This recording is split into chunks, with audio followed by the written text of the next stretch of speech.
Today we're going to take a look at the Helium network. This network has exploded. Everybody wants to jump on this network, spend all their money, and they don't even know how it works. So we're going to take a look at some of the most basic stuff with the Helium network, what they're actually trying to solve, and then how we earn money by mining the cryptocurrency.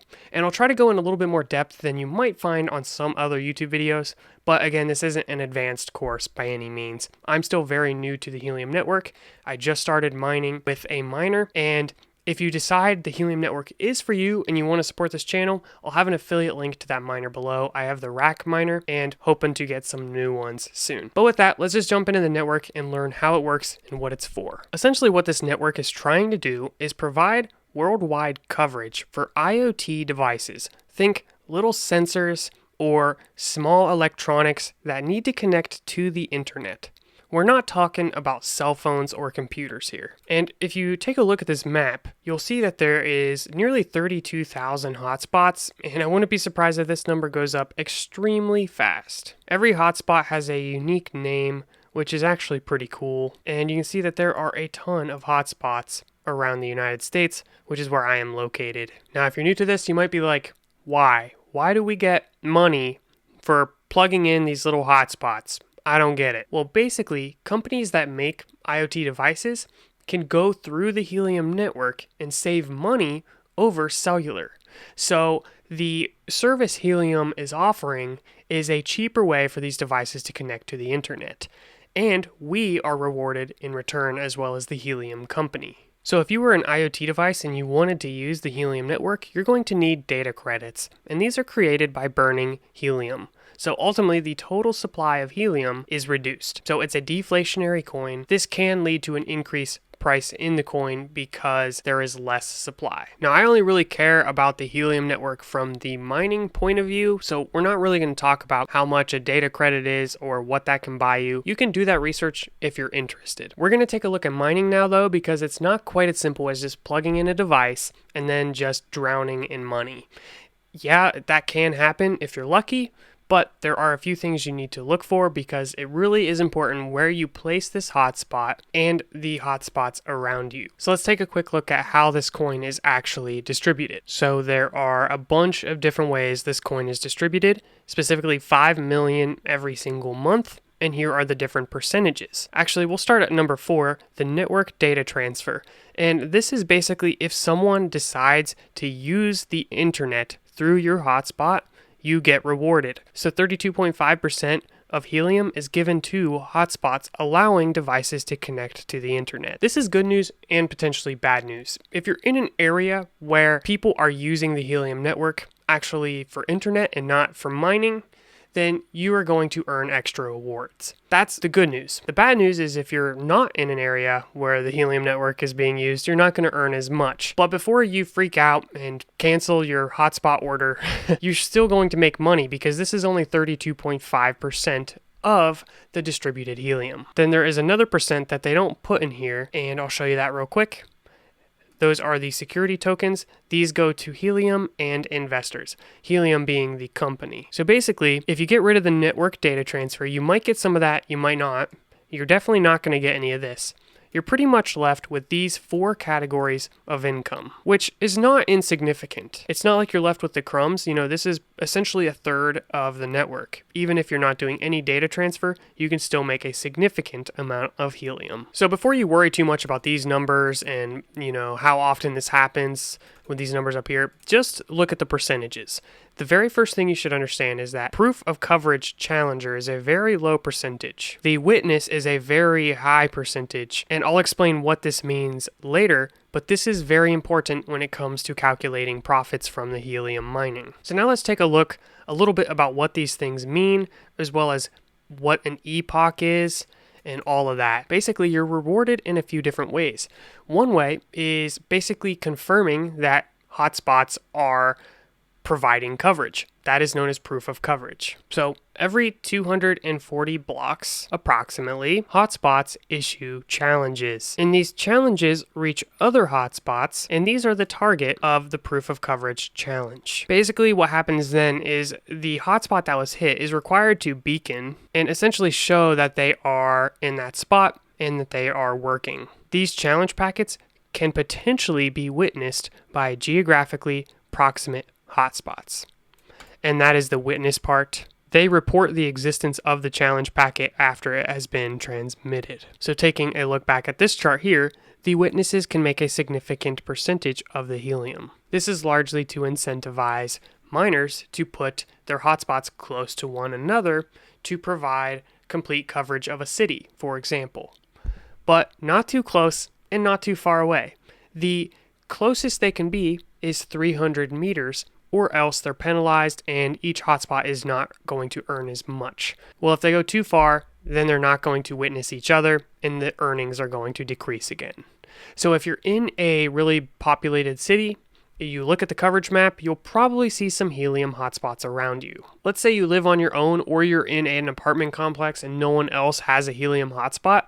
You could probably place a hotspot there and get significant rewards because you're going to be an appropriate distance from other hotspots and you're going to benefit from the witnessing. What if you're not so fortunate and you live out in the boonies and there's no one around you? Well, what you'll probably want to do is purchase 2 or more helium hotspots and space them out in an appropriate distance from another 300 meters. And this is going to more than double your helium earnings. It's going to be a significant increase in your earnings when these hotspots acknowledge each other. So if you're in a city, getting 1 is probably just fine. If instead you're in a more rural area or a city that doesn't have any hotspots, you're probably going to want to get 2 or more.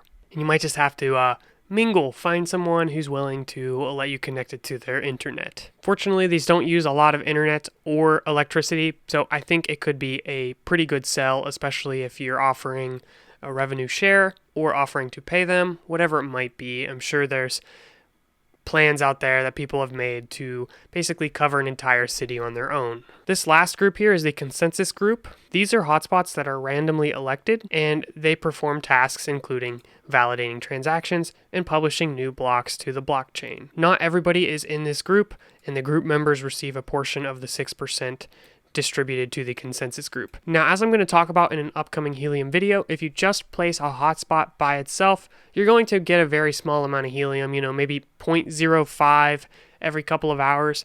And then out of the blue, you might get a huge spike in your earnings. It might go up to 13 helium.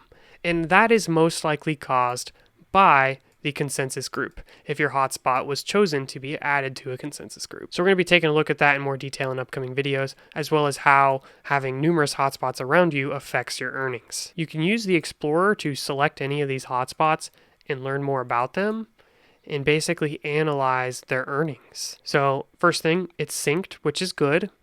This is its score.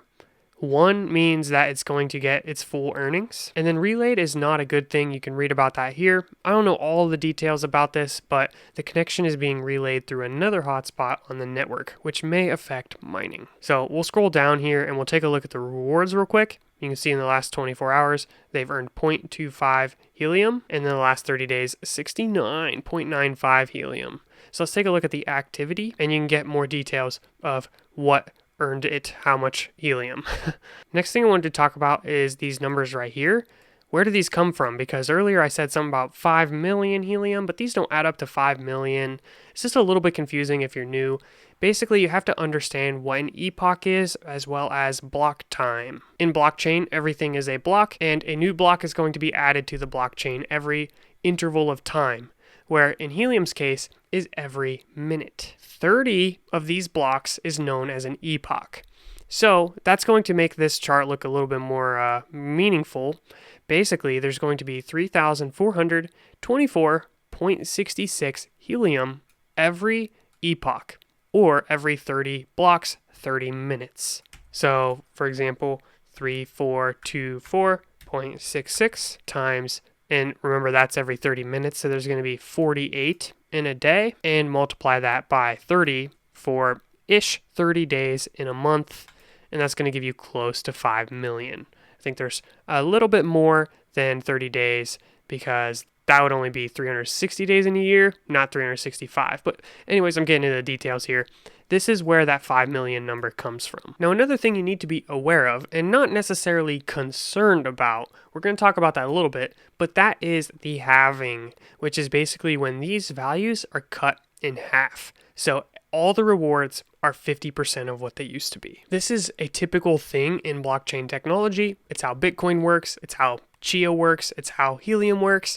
A lot of cryptocurrencies give the most rewards up front, and then they become less and less and less over time. Now, this doesn't always mean that the earnings are cut in half every time as well, because in general, the price for the coin will go up in these times as well. That's not a guarantee, but just looking at the history of Bitcoin, for example, the halving has done pretty much nothing to damage the price of Bitcoin or hurt the income of an individual miner. But what can hurt the individual miner is the difficulty. And with a network such as Helium, the difficulty equivalent is basically the number of hotspots on the network, because these numbers that we're looking at are going to be the same no matter how many hotspots there are. So if we multiply the hotspots times 10, basically these numbers are going to have to be split up across 10 times as many hotspots. And I think that is more of a concern with Helium than the halving. So what we're looking at with Helium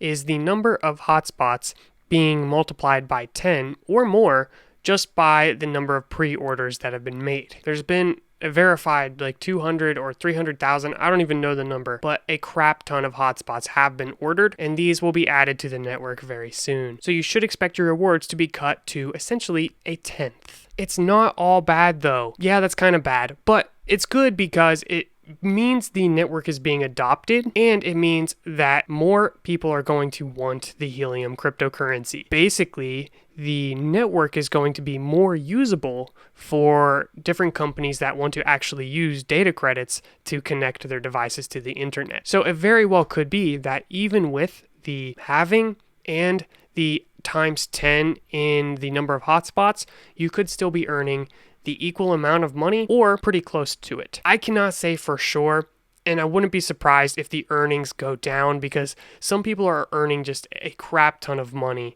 with these hotspots. So I would expect this to reach some kind of equilibrium where you buy a hotspot and you pay it off in a certain period of time that is fairly reasonable, but not like a day or a few days and you already make your money back. Don't think too short term though, because if you have the hotspot, you don't have to do anything. You just plug it in, set it by the window, and it makes you Helium. So even if it takes a year to pay it off and profit, that's not that bad. I mean, okay, that's not like full-time job income, but it's not hurting anything. It's just sitting there. Even with the other mining options out there, such as GPU mining, with the prices of GPUs, you should expect to pay off those GPUs essentially, or earn that amount back in a year or maybe 8 months. So do I think the Helium network is going to be oversaturated? No, I don't.